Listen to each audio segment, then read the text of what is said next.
നമസ്കാരം. ഞാൻ Prathyusha. Back to ഹിസ്റ്ററിയുടെ പുതിയൊരു ചരിത്ര ക്ലാസ്സിലേക്ക് എല്ലാവർക്കും ഹൃദ്യമായ സ്വാഗതം. അപ്പം നമ്മൾ ഇന്ന് ഇവിടെ ചർച്ച ചെയ്യുന്നത് +2 ഹിസ്റ്ററിയിലെ രണ്ടാമത്തെ അധ്യായമായ കിങ്സ്, ഫാർമേഴ്സ് ആൻഡ് ടൗൺസ് എന്ന അധ്യായത്തിലെ രണ്ടാമത്തെ ഭാഗമാണ്. ഇതിൻ്റെ ഒന്നാമത്തെ ഭാഗം ഞാൻ ഡിസ്ക്രിപ്ഷനിൽ ഇട്ടിട്ടുണ്ട് ലിങ്ക്, അതുകൂടെ ഒന്ന് കാണുക. അപ്പോൾ നിങ്ങൾക്ക് എൻ്റെ ക്ലാസ് ഉപകാരപ്പെട്ടുവെങ്കിൽ ഈ ചാനൽ ഒന്ന് സബ്സ്ക്രൈബ് ചെയ്യുക, തൊട്ടടുത്തുള്ള ബെൽ ബട്ടൺ ഒന്ന് എനേബിൾ ചെയ്യുക. ക്ലാസ് ആരംഭിക്കാം. ഈ ഭാഗത്ത് നമ്മൾ പഠിക്കുന്നത് മൗര്യ രാജവംശത്തെക്കുറിച്ച്, മൗര്യ രാജവംശത്തിലെ പ്രമുഖ രാജാക്കന്മാരെക്കുറിച്ചും പ്രത്യേകിച്ച് അശോക മഹാരാജാവിനെ കുറിച്ചും അദ്ദേഹത്തിൻ്റെ ശിലാശാസനങ്ങളെക്കുറിച്ചും അദ്ദേഹത്തിൻ്റെ ധർമ്മ നയത്തെക്കുറിച്ചുമാണ് ഈ ഭാഗത്ത് നമ്മൾ പഠിക്കുന്നത്. അപ്പം നമുക്ക് ആദ്യമായി മൗര്യ രാജവംശത്തെക്കുറിച്ച് മനസ്സിലാക്കാം. BC 321 ചന്ദ്രഗുപ്ത മൗര്യനാണ് മൗര്യ രാജവംശം സ്ഥാപിക്കുന്നത്. അദ്ദേഹത്തിന് ശേഷം അധികാരത്തിൽ വന്നത് ബിന്ദുസാരനാണ്. അദ്ദേഹത്തിന് ശേഷമാണ് അശോക മഹാരാജാവ് അധികാരത്തിൽ വരുന്നത്. BC 272 മുതൽ 231 വരെയാണ് അശോക മഹാരാജാവിൻ്റെ ഭരണകാലഘട്ടം. അദ്ദേഹത്തിന് ശേഷം മൗര്യ രാജാക്കന്മാർ അധികാരത്തിൽ വന്നെങ്കിലും അത്രത്തോളം പ്രമുഖരായിരുന്നില്ല. അശോക മഹാരാജാവ് വരെയുള്ള മൗര്യ രാജവംശത്തെക്കുറിച്ചാണ് നമുക്ക് ഈ പാഠത്തിൽ പഠിക്കാനുള്ളത്. വളരെ വ്യാപിച്ചു കിടന്ന ഒരു സാമ്രാജ്യമായിരുന്നു മൗര്യ സാമ്രാജ്യം.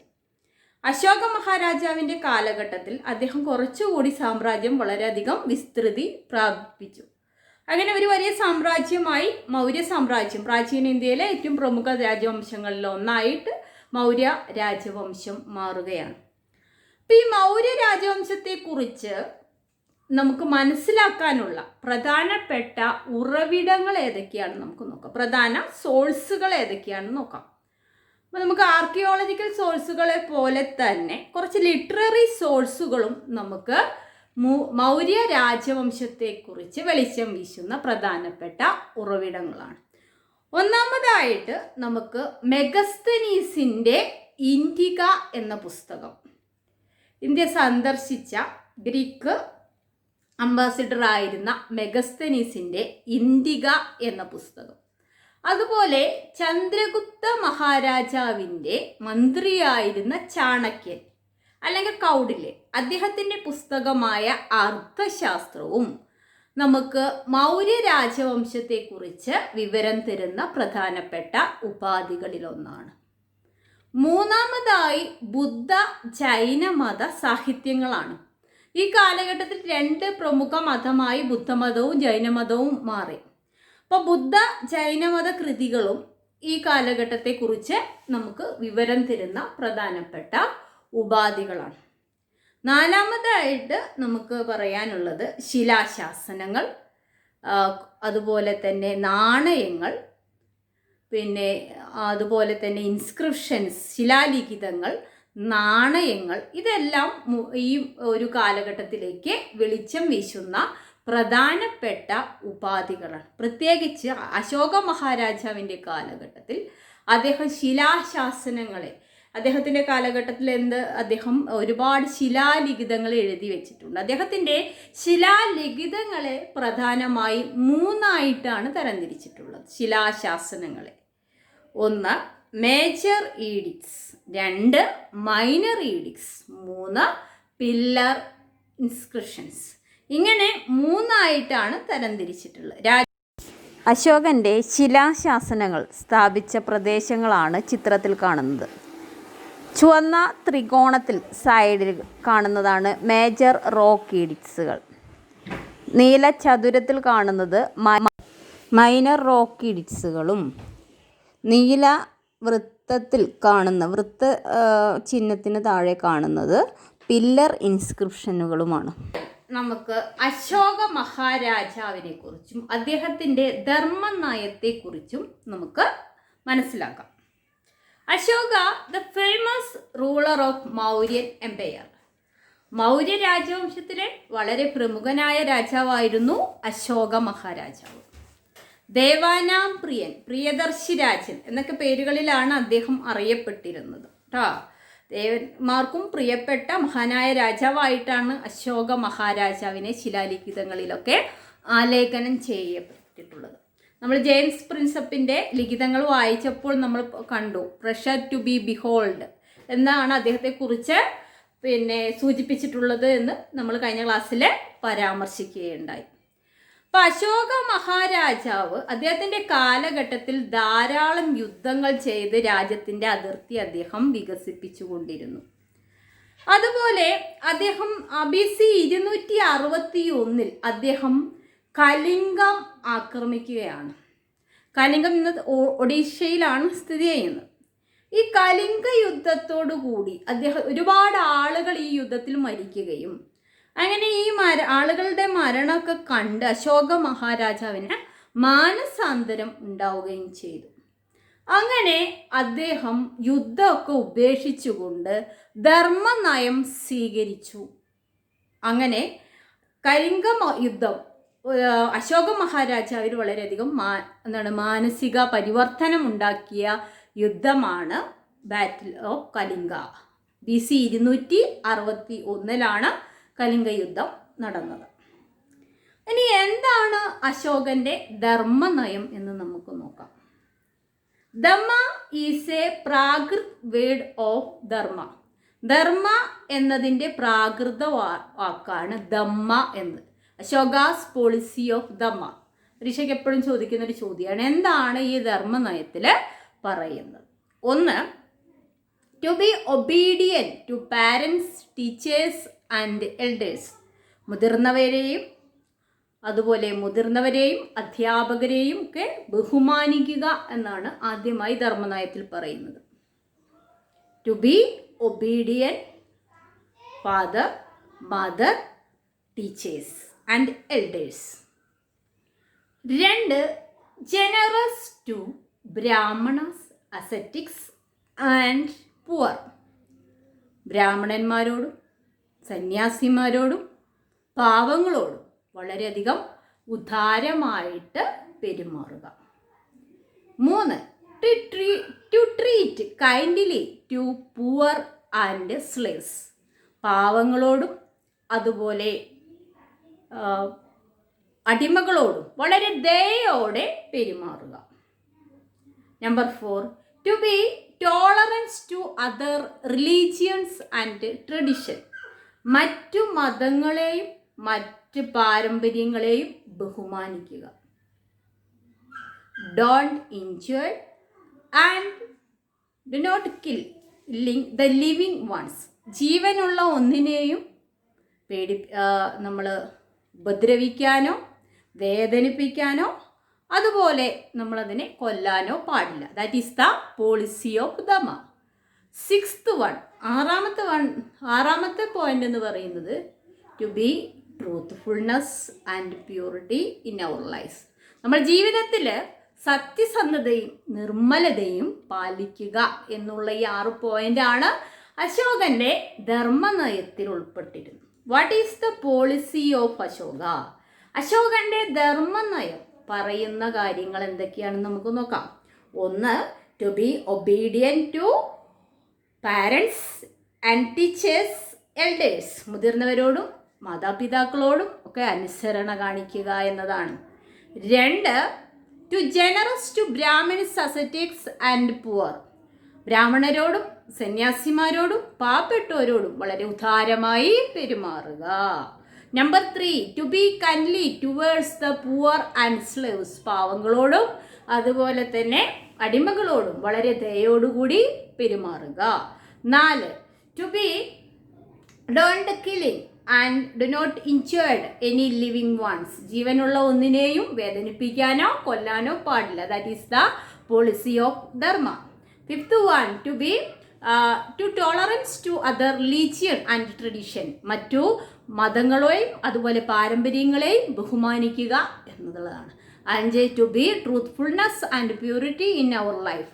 നമ്മുടെ ജീവിതത്തിൽ സത്യസന്ധതയും നിർമ്മലതയും പാലിക്കുക എന്നുള്ളതും അശോകന്റെ ധർമ്മനയത്തിൽ ഉൾപ്പെട്ടതാണ്. അപ്പം അശോകന്റെ ധർമ്മനയം വളരെയധികം ചർച്ച ചെയ്യുന്ന ഒരു വിഷയമാണ്. ഒരു മഹാരാജാവ് എന്തുകൊണ്ട് ധർമ്മനയം സ്വീകരിച്ചു എന്നതിനെ കുറിച്ചൊക്കെ ഒരുപാട് ചർച്ചകൾ ചരിത്രകാരന്മാരുടെ ഭാഗത്തു നിന്നും ഉണ്ടായിട്ടുണ്ട്. It is A life style based on the Buddhist way of life. ഇതൊരു ജീവിത ശൈലിയാണ്. ഇതാരുടെയും മേലെ നമ്മൾ നിർബന്ധമായി അദ്ദേഹം അടിച്ചേൽപ്പിക്കുകയൊന്നും ചെയ്തിട്ടില്ല. നമ്മൾ ജീവിതത്തിൽ പാലിക്കേണ്ട ഒരു ശൈലിയാണ്. ബുദ്ധമതത്തിൽ അടിസ്ഥാനപ്പെടുത്തിയിട്ടുള്ള ഒരു ലൈഫ് സ്റ്റൈൽ എന്ന് വേണമെങ്കിൽ നമുക്ക് അശോക മഹാരാജാവിൻ്റെ ദ പോളിസി ഓഫ് ധർമ്മനയത്തെ പറയാവുന്നതാണ്. അതുപോലെ തന്നെ അദ്ദേഹത്തിൻ്റെ ഒരു രാഷ്ട്രീയ തന്ത്രമായും ചില ചരിത്രകാരന്മാർ അതിനെ ചൂണ്ടിക്കാണിക്കുന്നുണ്ട്. അതുപോലെ ഈ ഒരു ധർമ്മനയം പ്രചരിപ്പിക്കാൻ വേണ്ടി he appointed special officers like dharma mahamatras to expand his policy of dharma to the other region and countries. അദ്ദേഹത്തിൻ്റെ ധർമ്മനയം പ്രചരിപ്പിക്കാൻ വേണ്ടി അദ്ദേഹം ധർമ്മ മഹാമാത്രന്മാർ എന്ന് പറയുന്ന ഉദ്യോഗസ്ഥന്മാരെ അദ്ദേഹം ചുമതലപ്പെടുത്തി. അതുപോലെ തന്നെ അദ്ദേഹത്തിൻ്റെ മകളായ സംഘമിത്രയെയും അദ്ദേഹത്തിൻ്റെ മകനെയും അദ്ദേഹം ഈ ഒരു ബുദ്ധമതം മഹേന്ദ്രനെയും അതുപോലെ മകൾ സംഘമിത്രയെയും ബുദ്ധമതം പ്രചരിപ്പിക്കാൻ വേണ്ടി അദ്ദേഹം സിലോണിലേക്കും അദ്ദേഹം പറഞ്ഞയച്ചു. അപ്പം അടുത്തതായി നമുക്ക് മൗര്യ ഭരണ സമ്പ്രദായത്തെക്കുറിച്ച് മനസ്സിലാക്കാം. The administrative system of Mauryan empire. ആധുനിക ഭരണവ്യവസ്ഥയുമായി താരതമ്യം ചെയ്തുകൊണ്ട് മൗര്യൻ ഭരണവ്യവസ്ഥയെക്കുറിച്ച് മനസ്സിലാക്കുക, അതിനെ താരതമ്യം ചെയ്യുക എന്നൊക്കെ പറഞ്ഞ് പരീക്ഷയ്ക്ക് എപ്പോഴും ക്വസ്റ്റ്യൻ വരുന്ന ഒരു ഭാഗമാണ്. അപ്പോൾ നമുക്ക് മൗര്യൻ ഭരണത്തെക്കുറിച്ച് പറയുമ്പോൾ it is highly centralised administration. King was the head of the state. He was exercised by judiciary, military and executive powers. രാജ്യത്തിൻ്റെ കേന്ദ്രബിന്ദു ഹൈലി സെൻട്രലൈസ്ഡ് അഡ്മിനിസ്ട്രേഷൻ ആയിരുന്നു. വളരെ കേന്ദ്രീകൃതമായ ഭരണവ്യവസ്ഥയാണ് മൗര്യ സാമ്രാജ്യത്തിൽ ഉണ്ടായിരുന്നത്. രാജാവായിരുന്നു supreme authority. Executive, judiciary, military പവറൊക്കെ കൈകാര്യം ചെയ്തിരുന്നത് അദ്ദേഹത്തിൻ്റെ നിയന്ത്രണത്തിലായിരുന്നു എന്നുള്ളതാണ്. There are mainly 5 important political centers in Mauryan Empire. Maurya സാമ്രാജ്യത്തിൽ പ്രധാനമായും 5 രാഷ്ട്രീയ കേന്ദ്രങ്ങളാണ് ഉണ്ടായിരുന്നത്. One is the capital city Pataliputra. 1 തലസ്ഥാന നഗരമായ പാടലിപുത്രമായിരുന്നു. 2 തോശാലി, 3 സുവർണഗിരി, 4 തക്സില, 5 ഉജ്ജയിനി. തോശാലി, സുവർണഗിരി, തക്സില, ഉജ്ജയിനി തുടങ്ങിയ മറ്റ് പാടലിപുത്രത്തെ കൂടാതെ മറ്റ് 4 പ്രധാന തന്ത്രപ്രധാനമായ കേന്ദ്രങ്ങളും മൗര്യ സാമ്രാജ്യത്തിൽ ഉണ്ടായിരുന്നു എന്നുള്ളതാണ്. There is a council of ministers in the state, that is the Mantri Parishad. It is a advisory body. Highly centralized administration. King is the head of the state. There is a council of ministers that is known as the Mantri Parishad. മന്ത്രി പരിഷത്ത് എന്നറിയപ്പെടുന്ന മന്ത്രിമാരുടെ ഒരു council ഉണ്ടായിരുന്നു. അതൊരു ഉപദേശക സമിതിയായിരുന്നു. There is a highly centralized and efficient bureaucratic system in Mughal Empire. Mughal സാമ്രാജ്യത്തിൽ വളരെ ശക്തമായ ഒരു ഉദ്യോഗസ്ഥ സംവിധാനവും ഉണ്ടായിരുന്നു. There is a good and efficient espionage system also existed in Mauryan Empire. നല്ല ശക്തമായ ഒരു ചാരസമ്പ്രദായം മൗര്യ സാമ്രാജ്യത്തിൽ ഉണ്ടായിരുന്നു. അപ്പോൾ നമ്മളിവിടെ ചർച്ച ചെയ്ത പോയിന്റുകൾ ഒന്നുകൂടെ ഞാൻ പറയുകയാണ്. മൗര്യ സാമ്രാജ്യം വളരെ വിസ്തൃതമായ സാമ്രാജ്യമായിരുന്നു. നിങ്ങൾക്ക് സ്ക്രീനിൻ്റെ സൈഡിൽ മൗര്യ സാമ്രാജ്യം വ്യാപിച്ച് കിടക്കുന്ന ഭാഗങ്ങൾ കാണാം. വടക്ക് പാകിസ്ഥാൻ മുതൽ ആന്ധ്രാപ്രദേശ്, കർണാടക തുടങ്ങിയ ഭാഗങ്ങളിലൊക്കെ മൗര്യ സാമ്രാജ്യം വ്യാപിച്ച് കിടന്നിരുന്നു. വളരെ കേന്ദ്രീകൃതമായ ഭരണവ്യവസ്ഥയാണ് മൗര്യ സാമ്രാജ്യത്തിൽ ഉണ്ടായിരുന്നത്. മൗര്യ ഭരണത്തിൻ്റെ തലവൻ ആരായിരുന്നു? രാജാവായിരുന്നു. അദ്ദേഹത്തിൻ്റെ നിയന്ത്രണത്തിലായിരുന്നു രാജ്യത്തിൽ എല്ലാ കാര്യങ്ങളും നടന്നിരുന്നത്. He exercised the judicial, military and executive power in the state. There is a good and efficient military system and espionage system and also a council of ministers that is known as the Mantriparishad to his a advisory body. Mantriparishad എന്ന് പറയുന്ന ഒരു council രാജാവിനെ ഉപദേശിക്കാനുണ്ടായിരുന്നു. നല്ലൊരു ചാര സംവിധാനം രാജ്യത്തുണ്ടായിരുന്നു. നല്ലൊരു ഉദ്യോഗസ്ഥ സംവിധാനം ഉണ്ടായിരുന്നു. 5 പ്രധാന തന്ത്രപ്രധാനമായ കേന്ദ്രങ്ങളാണ് ഉണ്ടായിരുന്നത്. ഒന്ന് പാടലിപുത്രം, തോശാലി, സുവർണഗിരി, തക്സില ആൻഡ് ഉജ്ജയിനി തുടങ്ങിയ 5 പ്രധാന കേന്ദ്രങ്ങളും സാമ്രാജ്യത്തിൽ ഉണ്ടായിരുന്നു. അടുത്തതായി നമുക്ക് പഠിക്കാനുള്ളത് പ്രൊവിൻഷ്യൽ അഡ്മിനിസ്ട്രേഷൻ, പ്രവിശ്യ ഭരണത്തെക്കുറിച്ചാണ്. സെൻട്രലൈസ്ഡ് അഡ്മിനിസ്ട്രേഷൻ നമ്മൾ കഴിഞ്ഞു. അടുത്തത് പ്രൊവിൻഷ്യൽ അഡ്മിനിസ്ട്രേഷൻ. മൗര്യ സാമ്രാജ്യത്തെ ഭരണ സൗകര്യത്തിനായി പ്രധാനമായും 4 പ്രവിശ്യകളായി തരംതിരിച്ചിരുന്നു. The empire divided into 4 main provinces. The head of the province is known as the viceroy or governor. ഈ ഒരു സാമ്രാജ്യത്തെ 4 പ്രവിശ്യകളായിട്ടാണ് തരംതിരിച്ചിരുന്നത്. പ്രവിശ്യകളുടെ ഹെഡിനെ ഗവർണർ ഓർ വൈസ്രോയ് എന്നറിയപ്പെടുന്നു. മിക്കവാറും രാജകുമാരന്മാരായിരുന്നു വൈസ്രോയികളായി ചുമതലയേക്കുന്നത്, അല്ലെങ്കിൽ ഗവർണർമാരായി രാജ്യഭരണം നടത്തിയിരുന്നത് മിക്കവാറും രാജകുമാരന്മാരായിരുന്നു. അതുപോലെ പ്രവിശ്യകളെ ഭരണ സൗകര്യത്തിന് വേണ്ടി എന്ത് ചെയ്തിരുന്നു? വിവിധ ഡിസ്ട്രിക്റ്റുകളായി തിരിച്ചിരുന്നു. The provinces divided into district and district again divided into villages. Villages is the basic unit of the administration like nowadays. ഇന്നത്തെ പോലെ തന്നെ ഭരണത്തിന്റെ അടിസ്ഥാന ഘടകം, ഏറ്റവും ചെറിയ ഘടകം എന്ന് പറയുന്നത് ഗ്രാമങ്ങൾ തന്നെയായിരുന്നു. പ്രവിശ്യകളെ ഭരണ സൗകര്യത്തിന് വേണ്ടി വിവിധ ജില്ലകളായി തരംതിരിച്ചിരുന്നു. Head of the district is known as the Sthanika. ഈ ഒരു ഡിസ്ട്രിക്റ്റുകളുടെ ഹെഡിനെ സ്ഥാനിക എന്ന പേരിലാണ് അറിയപ്പെട്ടിരുന്നത്. അതുപോലെ വില്ലേജിന്റെ ഹെഡുകളെ ഗ്രാമിക എന്ന പേരിലാണ് അറിയപ്പെട്ടിരുന്നത്. വില്ലേജിന്റെ തലവന്മാരെ ഗ്രാമിക എന്ന പേരിലാണ് അറിയപ്പെട്ടിരുന്നത്.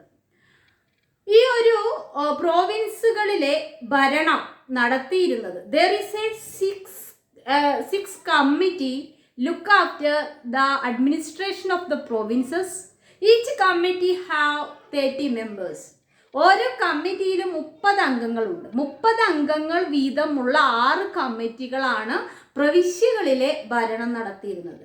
First committee is entrusted with the sanitation. ഒന്നാമത്തെ കമ്മിറ്റി ശുചിത്വവുമായി ബന്ധപ്പെട്ട കാര്യങ്ങളായിരുന്നു നോക്കിയിരുന്നത്. The second committee looked after the foreigners. രണ്ടാമത്തെ കമ്മിറ്റി രാജ്യത്ത് വരുന്ന വിദേശ പൗരന്മാരെയൊക്കെ നിരീക്ഷിച്ചിരുന്നു. The third committee work was the registration of birth and death. ജനന മരണ കണക്കുകളായിരുന്നു മൂന്നാമത്തെ കമ്മിറ്റി നോക്കിയിരുന്നത്. The fourth committee was the measurement of the regulate the measurement of the weight and measurement system. രാജ്യത്തെ അളവ് തൂക്ക സമ്പ്രദായത്തെ കുറിച്ചായിരുന്നു നാലാമത്തെ കമ്മിറ്റി നോക്കിയിരുന്നത്. ദ ഫിഫ്ത്ത് കമ്മിറ്റി, അഞ്ചാമത്തെ committee is the inspected the manufactured food items. അതായത് രാജ്യത്ത് ഉണ്ടാക്കിയ ഭക്ഷ്യ വിഭവങ്ങളുടെ ക്വാളിറ്റി ടെസ്റ്റ് ചെയ്തിരുന്നത് അഞ്ചാമത്തെ കമ്മിറ്റി ആയിരുന്നു. The sixth committee collected the tax. ആറാമത്തെ കമ്മിറ്റി നികുതി പിരിച്ചിരുന്നു. അപ്പോൾ പ്രൊവിൻഷ്യൽ അഡ്മിനിസ്ട്രേഷൻ നോക്കി നടത്താനായി 6 കമ്മിറ്റികളുണ്ട്. 6 കമ്മിറ്റികളിലും 30 അംഗങ്ങളുണ്ട്. ഓരോ കമ്മിറ്റികളുടെയും ജോലികളാണ് നമ്മളിവിടെ പറഞ്ഞത്. ഒന്നാമത്തെ കമ്മിറ്റി എന്ത് ചെയ്തിരുന്നു?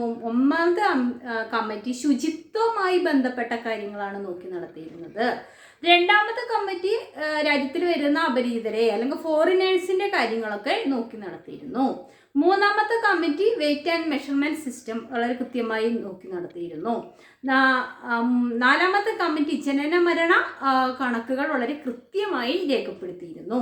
അതുപോലെ അഞ്ചാമത്തെ കമ്മിറ്റി രാജ്യത്തിലെ ഭക്ഷണ സാധനങ്ങളുടെ നിലവാരം വളരെ കൃത്യമായി അതിൻ്റെ നിലവാരം മനസ്സിലാക്കി രേഖപ്പെടുത്തി വെച്ചിരുന്നു. ആറാമത്തെ കമ്മിറ്റി നികുതി പിരിച്ചിരുന്നു. അപ്പം ഇങ്ങനെയായിരുന്നു പ്രൊവിൻസുകളുടെ അഡ്മിനിസ്ട്രേഷൻ, പ്രവിശ്യകളുടെ അഡ്മിനിസ്ട്രേഷൻ. ഇനി അടുത്തതായി നമുക്ക് മൗര്യ സാമ്രാജ്യത്തിൻ്റെ സൈനിക വ്യവസ്ഥയെക്കുറിച്ച് നോക്കാം. സൈനിക ഭരണ സംവിധാനത്തെക്കുറിച്ച് നോക്കാം. Military administration. മുഗൾ സാമ്രാജ്യത്തിന് വളരെ ശക്തമായ ഒരു സൈനിക വ്യവസ്ഥയാണ് നിലനിന്നിരുന്നത്. Especially during the reign of അശോകൻ്റെ കാലഘട്ടത്തിലൊക്കെ വളരെ സ്ട്രോങ് ആർമിയാണ് നിലനിന്നിരുന്നത്. അപ്പോൾ ഈ ഒരു ഗ്രീക്ക് ഇൻസ്ക്രിപ്ഷൻസും അതുപോലെ തന്നെ ഗ്രീക്ക് കൃതികളൊക്കെ പറയുന്നത് മൗര്യ സാമ്രാജ്യത്തിൽ ഏതാണ്ട് 60,000-ഓളം കാലാൾപ്പടയും 30,000-ഓളം കുതിരപ്പടയും അതുപോലെ തന്നെ ഒരു 9,000-ഓളം ആനപ്പടയും എലിഫൻസും ഉണ്ടായിരുന്നു എന്നാണ്. അപ്പം നമുക്ക് ഇവരുടെ പ്രധാനമായും സൈന്യത്തെ തന്നെ ആറായിട്ടാണ് തരംതിരിച്ചിരുന്നത്. Military can be divided into 6 sections. First one was the cavalry, കാലാൾപ്പട. Second one was the army. Third one was the chariot. Fourth one was the elephantry. Fifth one was the navy. Another was the transportation. ഇപ്പോൾ ഗതാഗതം, navy, ആനപ്പട, കുതിരപ്പട, കാലാൾപ്പട തുടങ്ങിയ 6 വിഭാഗങ്ങളായിട്ട് ഇവർ സൈന്യത്തെ തരംതിരിച്ചിരുന്നു. സൈനിക വിഭാഗങ്ങളെ തരംതിരിച്ചിരുന്നു. ഓരോ സൈനിക വിഭാഗങ്ങളെയും നോക്കി നടത്താൻ വേണ്ടി 6 കമ്മിറ്റികൾ ഉണ്ടായിരുന്നു. ഈ 6 കമ്മിറ്റികൾക്കും വ്യക്തമായിട്ടുള്ള ഓരോ ചുമതലകളും ഉണ്ടായിരുന്നു. The first army looked after the navy. ഒന്നാമത്തേത് നാവിക നേവിയെയാണ് നോക്കിയിരുന്നത്. The second army they were interested in the transportation and provisions. ഗതാഗതവുമായി ബന്ധപ്പെട്ടിട്ടുള്ള കാര്യങ്ങളായിരുന്നു. വാഹനങ്ങളുടെയൊക്കെ മെയിൻ്റനൻസ്, മൃഗങ്ങൾക്ക് വേണ്ടുന്ന ഭക്ഷണങ്ങൾ, അതുപോലെ പരിചരണങ്ങൾ, സൈനികരെ വേണ്ടുന്ന അവർക്ക് ആവശ്യമായിട്ടുള്ള സാധനങ്ങളൊക്കെ കൊടുക്കുക തുടങ്ങിയ വളരെ വിപുലമായ അധികാരങ്ങളായിരുന്നു രണ്ടാമത്തെ കമ്മിറ്റിക്ക് ഉണ്ടായിരുന്നത്. Second committee managed the transport and provisions. The third committee looked after the foot soldiers. കാലാൾപ്പടയാളികളെ നോക്കിയിരുന്നു. The fourth one chariot. The fifth one horses. The sixth one elephant. 4ാമത്തെ രഥത്തെ നോക്കിയിരുന്നു. കമ്മിറ്റി രഥത്തിൻ്റെ ചുമതലയാണ് ഉണ്ടായിരുന്നത്. 5ാമത്തെ കമ്മിറ്റിക്ക് കുതിരകളുടെ ചുമതല ഉണ്ടായിരുന്നു. 6ാമത്തെ കമ്മിറ്റിക്ക് ആനകളുടെ ചുമതലകൾ ഉണ്ടായിരുന്നു. അങ്ങനെ ഓരോ വിഭാഗത്തിന് ശക്തമായ ഓരോ കമ്മിറ്റികളുടെ മേൽനോട്ടത്തിലാക്കി നല്ല സുശക്തമായ ഒരു എഫിഷ്യൻ്റ് ആയിട്ടുള്ള ഒരു മിലിറ്ററി സംവിധാനമാണ് മുഗൾ സാമ്രാജ്യത്തിൽ നിലനിന്നിരുന്നത്. സൈനിക വ്യവസ്ഥ കഴിഞ്ഞാൽ അടുത്തതായി നമുക്ക് പരാമർശിക്കാനുള്ളത് മൗര്യ സാമ്രാജ്യത്തിലെ ജുഡീഷ്യറിയെ കുറിച്ചാണ്, നീതിന്യായ വ്യവസ്ഥയെ കുറിച്ചാണ്. King is the head of the judicial power in Mauryan empire. Maurya സാമ്രാജ്യത്തിലെ നീതിന്യായ വ്യവസ്ഥയുടെ തലവൻ രാജാവ് തന്നെയാണ്. എങ്കിലും കൂടെ രാജ്യത്തിലുടനീളം അദ്ദേഹം ധാരാളം കോടതികൾ, മുഗൾ രാജാക്കന്മാർ കോടതികൾ സ്ഥാപിച്ചിരുന്നു. അപ്പോൾ തെറ്റിൻ്റെ കാഠിന്യം അനുസരിച്ചുള്ള ശിക്ഷകളാണ് നൽകിയിരുന്നത്. വളരെ ശക്തമായ ഒരു നീതിന്യായ വ്യവസ്ഥയാണ് മൗര്യ സാമ്രാജ്യത്തിൽ നിലനിന്നിരുന്നത്. അടുത്തതായിട്ട് നമുക്ക് പറയുന്നത് revenue system of Mauryan empire. Maurya സാമ്രാജ്യത്തിലെ നികുതി വ്യവസ്ഥയെക്കുറിച്ച് നമുക്ക് നോക്കാം. ഇപ്പം എല്ലാ കാലഘട്ടങ്ങളിൽ എന്ന പോലെ ഈ മൗര്യ സാമ്രാജ്യത്തിലും രാഷ്ട്രത്തിൻ്റെ പ്രധാന വരുമാനം എന്ന് പറയുന്നത് നികുതി തന്നെയായിരുന്നു. നികുതി, the tax is the main source of the income of the state. The income from mines, forest, custom duties and etc. were the main source of their revenue. ഇപ്പോൾ റവന്യൂ കിട്ടുന്ന മേഖല എന്ന് പറയുന്നത് വനവിഭവങ്ങളിൽ നിന്നും, ഖനികളിൽ നിന്നും, അതുപോലെ കസ്റ്റം ഡ്യൂട്ടി ആയിട്ടും അതുപോലെ സെയിൽസ് ടാക്സ് ആയിട്ടൊക്കെ ഇവർക്ക് നികുതികൾ വിവിധ മാർഗങ്ങളിൽ നിന്നും ലഭിച്ചിരുന്നു. അതേപോലെ തന്നെ the state enjoyed the monopoly on mines, അത് manufacture of armaments and also the monopoly on the liquor products. മദ്യ പോലുള്ള വസ്തുക്കളുടെ മേലെ, ഖനികളിൽ നിന്നുള്ള വരുമാനം, അതുപോലെ തന്നെ ആയുധ നിർമ്മാണത്തിന് മേലേക്ക് രാഷ്ട്രത്തിന് തന്നെ ആയിരുന്നു കുത്തക എന്നുള്ളതാണ്. അപ്പം നല്ല ഒരു റവന്യൂ സിസ്റ്റം മുഗൾ സാമ്രാജ്യത്തിൽ നിലനിന്നിരുന്നു എന്നുള്ളതാണ്. അപ്പം നമുക്ക് ആധുനിക ഭരണ സംവിധാനവുമായി താരതമ്യം ചെയ്തുകൊണ്ട് തന്നെ മുഗൾ ഭരണ സംവിധാനത്തെക്കുറിച്ചും നമുക്ക് പഠിക്കാവുന്നതാണ്. രാഷ്ട്രത്തിന്റെ തലവൻ, നമ്മളിവിടെ രാജാവാകുമ്പോൾ നമ്മുടെ ഹെഡ് ഓഫ് ദ സ്റ്റേറ്റ് എന്ന് പറയുന്നത് ആരാണ്? പ്രസിഡന്റ് ആണ്, രാഷ്ട്രപതിയാണ് അല്ലെ. രാജ്യത്തിന്റെ തലവൻ എന്ന് പറയുന്നത് രാജാവായിരുന്നു. അതുപോലെ രാജാവിന് തന്നെയായിരുന്നു അധികാരങ്ങളൊക്കെ എങ്കിലും ഭരണ സൗകര്യത്തിന് വേണ്ടി പ്രോവിൻസുകളായി, നമ്മൾ ഇന്ന് സ്റ്റേറ്റുകളായിട്ടും അതുപോലെ തന്നെ ഡിസ്ട്രിക്റ്റുകളായിട്ടും വില്ലേജുകളായി നിരന്നിരിക്കുന്ന പോലെ തന്നെ മുഗൾ സാമ്രാജ്യത്തിലും ഭരണ സൗകര്യങ്ങളായിട്ട് പ്രോവിൻസുകളായിട്ടും ഡിസ്ട്രിക്റ്റുകളായിട്ടും വില്ലേജുകളായിട്ടൊക്കെ തരംതിരിച്ചിരുന്നു. ഓരോന്നിനെയും ഒരു തലവന്മാരുണ്ടായിരുന്നു, അവർക്കൊക്കെ പ്രത്യേക ചുമതലകൾ ഉണ്ടായിരുന്നു. പ്രൊവിൻഷ്യൽ അഡ്മിനിസ്ട്രേഷൻ എന്ന് പറഞ്ഞ് നമ്മൾ പഠിച്ചു 5 പ്രധാനപ്പെട്ട തന്ത്രപ്രധാനമായ സ്ഥലങ്ങൾ. പോരാതെ നമ്മൾ ഇവയിലെ ഭരണം നോക്കിയിരുന്ന 30 അംഗങ്ങൾ വീതമുള്ള 6 അംഗ കമ്മിറ്റികളെ കുറിച്ചും പരാമർശിച്ചു. പിന്നീട് നമ്മൾ പറഞ്ഞത് മിലിറ്ററി അഡ്മിനിസ്ട്രേഷനാണ്. നമ്മളും തന്നെ ഇന്ന് രാഷ്ട്രത്തിൽ ഏറ്റവും കൂടുതൽ വകയിരുത്തുന്നത് ഏതിന് തന്നെയാണ്? രാജ്യസുരക്ഷയ്ക്ക് തന്നെയാണ്. അതുപോലെ മുഗൾ സാമ്രാജ്യത്തിലും ശക്തമായിട്ടുള്ള ഒരു മിലിറ്ററി സമ്പ്രദായം നിലനിന്നിരുന്നു. മിലിറ്ററിയെ 6 വിങ്ങുകളായി തരംതിരിച്ചിരുന്നു. ഇതിൻ്റെ ചുമതലകളുള്ള 6 കമ്മിറ്റികളെ കുറിച്ചും നമ്മൾ പരാമർശിച്ചു. പിന്നെ ശക്തമായ ജുഡീഷ്യൽ സിസ്റ്റത്തെ കുറിച്ച് പറഞ്ഞു. അതുപോലെ മിലിറ്ററി സിസ്റ്റത്തെ കുറിച്ച് നമ്മൾ പ്രതിപാദിച്ചു.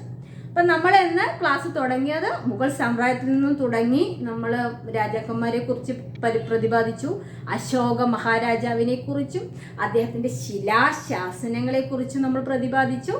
അതുപോലെ തന്നെ അദ്ദേഹത്തിൻ്റെ പോളിസി ഓഫ് ധർമ്മയെ കുറിച്ചും മൗര്യ ഭരണ സംവിധാനത്തെ കുറിച്ചും നമ്മൾ ഇന്ന് ഈ ക്ലാസ്സുകളിൽ പരാമർശിക്കുകയുണ്ടായി. ഇനി പുതിയൊരു ക്ലാസ്സുമായി വീണ്ടും കാണാം എന്ന പ്രതീക്ഷയോടെ നിർത്തുന്നു. നന്ദി.